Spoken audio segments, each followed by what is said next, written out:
Wout van Aert, the man who has bossed cyclocross until the advent of Mathieu van der Poel, comes to road racing and takes his biggest win bar none. Attack Wout van Aert! Van Aert and Alaphilippe locked together. The battle is going to be between them.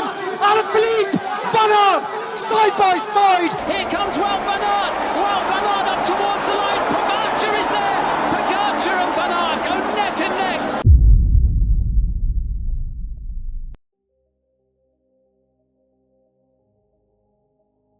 Wout van Aert. He is Belgium's biggest star by far, for now.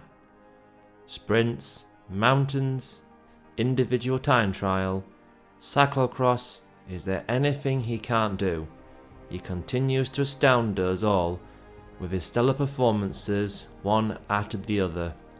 Even with great titans as his rivals, it does not sway him to fall behind. And now here's the times he astounded us with his all-round talent on two wheels. 2021 edition.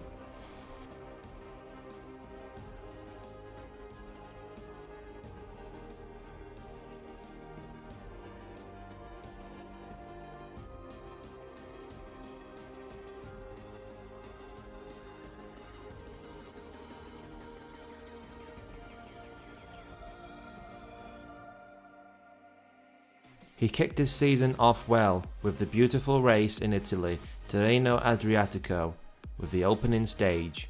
That was a flattish affair with 3 laps of the Category 3 climb, the Pitero, that averaged 5% at 3.5 kilometers, reaching 200 meters of elevation. But this wasn't the time for Wout to make his move. The best chance was to conserve his energy for the obvious sprint at the end, as the last 40% of this long 156km stage was flat, and so he pounced at the right moment in the bunch to get the win, even against some of the most purest sprinters like Killer Buin of Lotto Soudal and Fernando Gaviria of UAE Team Emirates.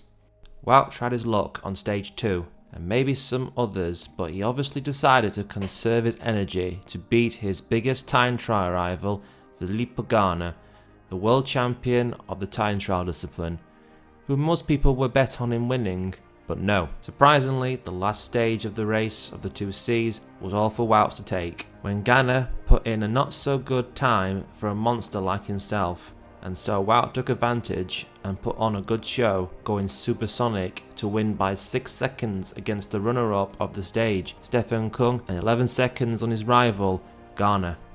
What a bunch of riders to take on at the recent Ghent-Wolvergem one-day race. The 2-time points winner of the Giro, Giacomo Nizzolo, the veteran rider Matteo Trentin, and even Tour de France points winner Michael Matthews. And Wout beat them all like it was another day at the office. Even when he wasn't the first to make a move, that was the Swiss rider Stefan Kung here, who was brought back by Van Hooijdonk, one of Wout's teammates, who became the lead out for him to take this win. Cycling really isn't a solo sport, the team makes the dream work. Without a doubt, the closest photo finish we have probably ever seen. If it wasn't for Phototech Finish Tech, this would be considered a shared win between the Belgian superstar and the Yorkshire Terrier Pidcock. After a year's absence from the Amstel Gold Race, we surely were fired up to see its return. After the astounding last race, where Wout's biggest rival made us all shocked. Well, we certainly didn't expect to see another dramatic finish at Amstel Gold with this. It took longer than usual to come up with the winner, and thus it was decided it was Wout's, by probably the size of a grain of sand. What do you think though? This was a very controversial finish. Did you think Wout really won this? Or was it the Yorkshire Terrier himself? Comment what you think below. It was the most anticipated stage of the tour. When we heard that the 2021 edition would host the ascent up Mont Ventoux, we were all excited, and even reminisced of scenes we won't forget. But when it was clear that it would actually be a double ascent up Mont Ventoux, we were actually more intrigued, and so it was the big question of who is going to win this stage? And we got the answer, surprisingly, in the form of a surprise attack by Wout.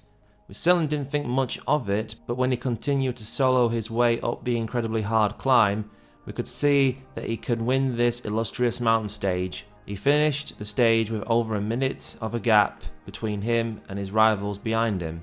Incredible performance indeed. The second time trial of the Tour de France would not be like the time trial of last year, sadly, as it reminded us of the crazy Greg LeMond comeback, but this time, with Pogacar clearly going to secure the GC, everyone focused on who would win the stage. Unlikely to be the leader of the race, as he was likely weakened by the near 3 weeks worth of time in the saddle, so all eyes were on the time trialists that couldn't get a win against the fierce Pogacar on stage 5.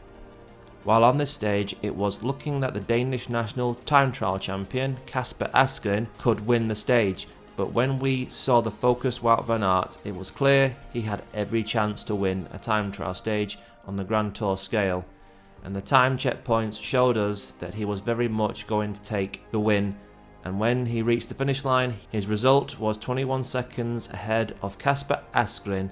Total annihilation. "I don't want a stage win on the Champs-Élysées," said no cyclist ever. "It's the stage where most of the world is watching, for it's the conclusion for the Tour de France, the biggest cycling race in the world, and has been since 1975 when it was first used, and has been since a prestigious win for cyclists to get on their resume.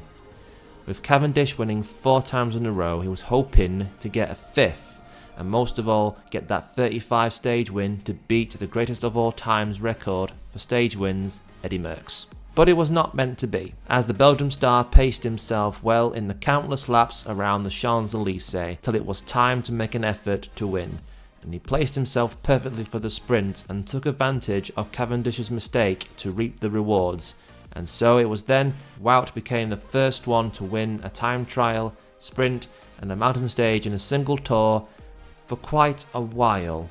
Not long after the Tour, Wout was readying himself for the Olympics in the hopes for Olympic glory. While it wasn't all glory for time trialling, he certainly had his chances on gold for the road race. He wasn't even the favourite to win, based on his performances in the Tour, the Tirreno and the few one-day races for a start, which is more specific to this race. While Carapaz sadly took the chance for Olympic glory, there was a chance to gather some little glory of what was left, to at least get the silver. And he had every chance, with most of the riders in this bunch not powerful sprinters that can challenge him. Except maybe for Matthews, of course, and the monstrous Pogacar. And so, as the sprint commenced, it was a 2-horse race between him and the Slovenian, and with his more superior sprinting skills, he outmatched the Tour winner by the size of his wheel rim. Time for some cyclocross now.